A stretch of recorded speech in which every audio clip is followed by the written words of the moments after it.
स्वागत है हमारे YouTube चैनल ग्रैंड स्टडी में। आज का टॉपिक है नील बोर एटॉमिक मॉडल। ठीक है, जो क्लास 9 से 12 के लिए बहुत ही इंपॉर्टेंट टॉपिक है, इसलिए वीडियो को लास्ट तक जरूर देखिएगा। क्लियर? तो देखिए, नील बोर ने कुछ पोस्टुलेट्स दिए थे। तो हम सभी को पता है पहले से कि किसी भी एटम के अंदर एक न्यूक्लियस होता है, ठीक है, जो कि पॉजिटिवली चार्ज रहता है। क्लियर? अब ये देखिए, न्यूक्लियस के अराउंड एक सर्कुलर पाथ है जिसको हम बोल दिए n=1। फिर हो सकता है कि एक और पाथ हो जिसको बोल दें n=2। तो पहला पोस्टुलेट नील बोर का ये कहना था कि electron revolve around the nucleus in a fixed circular path. वो बोले कि न्यूक्लियस के चारों तरफ इलेक्ट्रॉन घूमते रहता है एक फिक्स्ड सर्कुलर रास्ता में, पाथ में, जिसको हम लोग बोलते हैं ऑर्बिट। उन्होंने फिक्स्ड सर्कुलर पाथ को क्या नाम दिया? ऑर्बिट। और ये भी बोला कि उस पर्टिकुलर ऑर्बिट का जिसमें इलेक्ट्रॉन रिवॉल्व करता है उसका एनर्जी कांस्टेंट रहता है। ठीक है, कांस्टेंट टर्म को ही आगे चल के हम लोग पढ़ते हैं क्वांटाइज्ड। मतलब जिस पर्टिकुलर ऑर्बिट में इलेक्ट्रॉन रिवॉल्व करता है उस ऑर्बिट का एनर्जी क्वांटाइज्ड रहता है, और साथ ही साथ उस ऑर्बिट का रेडियस भी कांस्टेंट रहता है। तो ये था उनका first postulates. Clear?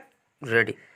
Second postulates क्या कहता है कि इलेक्ट्रॉन का जो ऑर्बिट है वो कभी नहीं चेंज करता जब तक उसमें ऑर्बिट में या तो एनर्जी आप प्रोवाइड करते हैं या एनर्जी रिमूव करते हैं।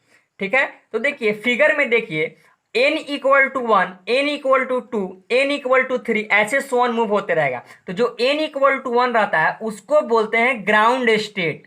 ठीक है, अब जैसे जैसे न्यूक्लियस से दूर जाते जाइएगा वैसे वैसे एनर्जी बढ़ता जाएगा।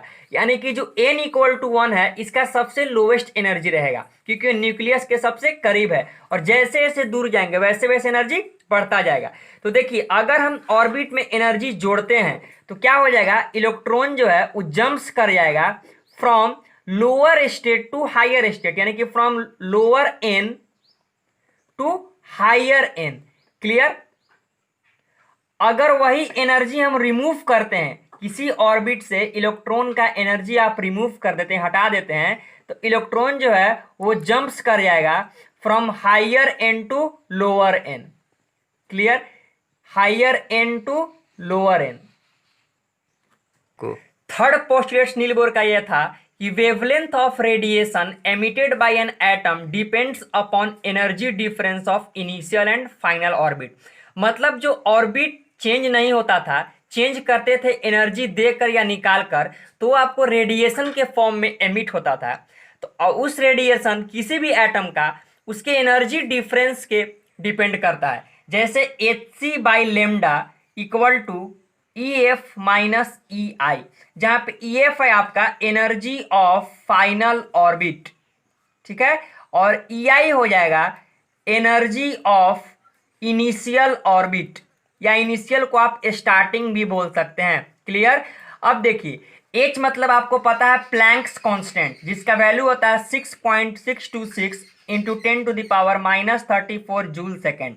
C मतलब पता है वेलोसिटी ऑफ लाइट, जिसका वैल्यू कितना होता है सभी को पता होना चाहिए, 3 × 10⁸ मीटर पर सेकेंड। वेवलेंथ। क्लियर? तो ये उनका थर्ड पोस्टुलेट्स था। 3 चौथा पोस्टुलेट्स बोले कि angular moment of electron is quantized. इसका मतलब समझिए कि इलेक्ट्रॉन जो है वही सर्कुलर पाथ यानी कि ऑर्बिट में रिवॉल्व करता है जिस एंगुलर मोमेंटम का वैल्यू nh/2π होता है। ठीक है, तो जान लीजिए कि कोई भी बॉडी अगर सर्कल में मूव कर रहा है जिसका रेडियस r है, वेलोसिटी v है, टेंजेंट के अलॉन्ग, तो उसका जो एंगुलर मोमेंटम है l से लिखते हैं वो होता है mvr। ठीक है, तो इलेक्ट्रॉन भी हमारा जो है सर्कुलर पाथ में रिवॉल्व करता है तो वो एंगुलर मोमेंटम देगा। ठीक है, तो जिसका वैल्यू l का, इसको एंगुलर मोमेंटम बोलते हैं, mvr इक्वल टू बोले नील बोर की nh/2π होता है। ध्यान दीजिएगा, जहां पे n मेरा इंटीजर वैल्यू है, यानी कि n हमेशा क्या होगा 1 2 3 एंड सो ऑन। h आपको पता है प्लैंक्स कांस्टेंट पाई 22/7। l को लिखते हैं एंगुलर मोमेंटम, जिसको हम लोग बोलते हैं, क्लियर, 3 एंगुलर मोमेंटम को एल से लिखते हैं, ठीक है। तो यही थे सारे पोस्टुलेट्स, आपको हम शॉर्ट में कंसेप्टलाइज करके बताया नील बोर का। वीडियो पसंद आया तो लाइक शेयर करना ना भूलें और कमेंट भी करें अगर आपको कुछ डाउट है तो। तब तक मिलते हैं नेक्स्ट वीडियो में कुछ और मजेदार कंसेप्ट के साथ। और एक बात, बिना स्किप किए वीडियो देखिएगा ताकि पूरा कंसेप्ट आपका क्लियर हो जाए।